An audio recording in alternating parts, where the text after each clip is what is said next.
ચોમાસું શરૂ થઈ ગયું છે। હજુ તો જુલાઈ મહિનો શરૂ થયો છે, ત્યાં વરસાદના કારણે માત્ર મોટા શહેરો જ નહીં પરંતુ હાઈવે અને નાના શહેરોમાં પણ ખાડારાજથી લોકો લાલઘૂમ થયા છે।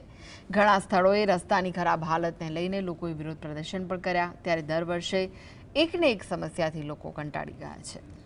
અમદાવાદમાં વરસાદી માહોલ વચ્ચે ઠેર ઠેર ખાડારાજ જોવા મળ્યું છે। ખાસ કરી બાપુનગરથી સરસપુર જતા રોડ પર મસ્ત મોટા ખાડા પડ્યા છે, જેના કારણે વાહન ચાલકોને ભારે હાલાકી ભોગવવી પડે છે। સ્થાનિકો દ્વારા વારંવાર રજૂઆતો કરવા છતાં યોગ્ય પગલાં લેવાયા નથી। બાપુનગરના ભાજપના ધારાસભ્યએ જણાવ્યું કે ચોમાસામાં રોડ ખરાબ થવા સામાન્ય બાબત છે અને હાલ તંત્ર દ્વારા કામગીરી ચાલી રહી છે। આ વખતે ફરિયાદો ઓછી આવી છે। રાજકોટવાસીઓએ હવે શહેરમાં સારા રસ્તાઓની આશા જ છોડી દીધી હોય તેમ લાગે છે। લોકો રાજકોટના રસ્તાઓને મંગળ ગ્રહ જેવા ગણાવી રહ્યા છે।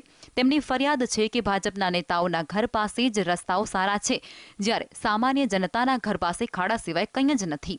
શહેરીજનોનું કહેવું છે કે હોદ્દેદારો અને સત્તાધીશો માત્ર ઓફિસમાં બેસી તાઇફાઓ કરે છે અને તેમને મનપા પાસેથી કોઈ આશા નથી।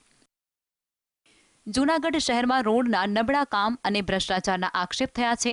શહેરના મજેવડી દરવાજા નજીક મનપાના વિપક્ષના નેતા, શહેર કોંગ્રેસ પ્રમુખ, નગરસેવકો અને આગેવાનોએ ભેગા મળી અને ખાડાઓમાં ડુપ્લિકેટ 500ની નોટો વહાવી ભ્રષ્ટાચારીઓને અર્પણ કરવાનો વિરોધ કાર્યક્રમ યોજ્યો। તેમણે ગંભીર આક્ષેપ કર્યો કે 1500 કરોડના વિકાસ કાર્યોના દાવાઓ વચ્ચે જૂનાગઢને નરકાગાર બનાવી દીધું છે। એક માસ પણ રોડ નથી ટકતા, જેના કારણે સ્થાનિકો અને પ્રવાસીઓ પરેશાન છે। રાજકોટ જિલ્લાના ધોરાજીમાં જમનાવડ રોડ, રેલવે ફાટક, જૂનો ઉપલેટા રોડ, જૂનાગઢ રોડ જેવા અનેક વિસ્તારોમાં કાદવ કીચડનું સામ્રાજ્ય અને ખાડારાજ જોવા મળે છે। સામાન્ય વરસાદમાં જ મુખ્ય માર્ગો ખખડધજ બની જાય છે। લોકો કહી રહ્યા છે કે ધોરાજી જાણે ખાડાની નગરી બની ગયું છે। ખરાબ રસ્તાઓને કારણે ઇમરજન્સીમાં હોસ્પિટલ પહોંચવું પણ મુશ્કેલ છે અને નાના મોટા અકસ્માતો સામાન્ય બન્યા છે। છોટાઉદેપુર જિલ્લાના મોટી સંઢલી ગામ અને આજુબાજુના 25 ગામના આદિવાસી સમાજના લોકોએ મધ્યપ્રદેશ અને ગુજરાતને જોડતા નેશનલ હાઈવે 56ને બંધ કરી દીધો।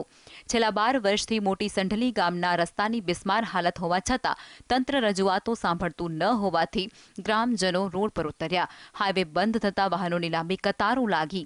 ગ્રામજનોએ ચીમકી આપી હતી કે જ્યાં સુધી રસ્તાની ખાતરી નહીં મળે ત્યાં સુધી રસ્તો ખોલવામાં આવશે નહીં। સુરત, વાપી, મુંબઈ રૂટ પર ચાલતી ટેક્સીઓના ચાલકોએ નેશનલ હાઈવે 48ની ખરાબ સ્થિતિ સામે બોરિયાચ ટોલ પ્લાઝા ખાતે વિરોધ નોંધાવ્યો। 100થી વધુ ટેક્સી ચાલકોએ રોડ નહીં તો ટોલ નહીંના સૂત્રોચ્ચાર કર્યા। તેમનું કહેવું છે કે દર વર્ષે ચોમાસામાં હાઈવે પર મોટા ખાડા પડે છે, જેનાથી વાહનોને નુકસાન થાય છે અને અકસ્માતોનું જોખમ વધે છે। ટોલ ચૂકવવા છતાં રસ્તા સુધરતા નથી। Bureau report, GS।